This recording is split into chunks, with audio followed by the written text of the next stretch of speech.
The United States has carried out rare direct military strikes inside Nigeria, targeting Islamic State militants in the country's northwest region. President Donald Trump says the action was meant to stop brutal attacks on Christians, but the reality on the ground is far more complicated, and the strikes raise bigger questions about America's expanding counter-terror role in Africa. According to US officials, American forces fired more than a dozen Tomahawk cruise missiles from a Navy ship in the Gulf of Guinea. The missiles hit two ISIS camps in Nigeria's Sokoto state, near the border with Niger.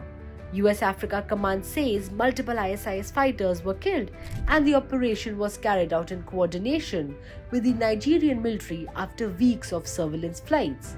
Trump framed the strike in stark terms. In a Truth Social post, he accused ISIS militants of viciously killing innocent Christians and warned that under his leadership, radical Islamic terrorism would not be allowed to prosper.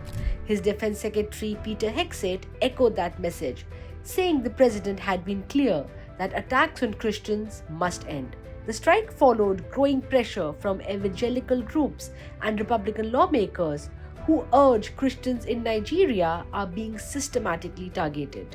Nigeria's government welcomed US cooperation but pushed back strongly against claims of a Christian genocide. Officials stressed that violence in Nigeria cuts across religious lines.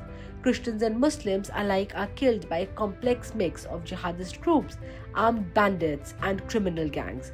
In fact, many of the victims of extremist violence, especially in the northeast, are Muslim civilians. The strikes hit a group known as Islamic State Sahel, a faction operating along Nigeria's border with Niger. This is separate from Boko Haram, an Islamic State West Africa province, which dominate the northeast and have killed tens of thousands over the past decade. While Boko Haram remains the most infamous name, ISIS-linked factions in other regions have quietly grown more capable and deadly.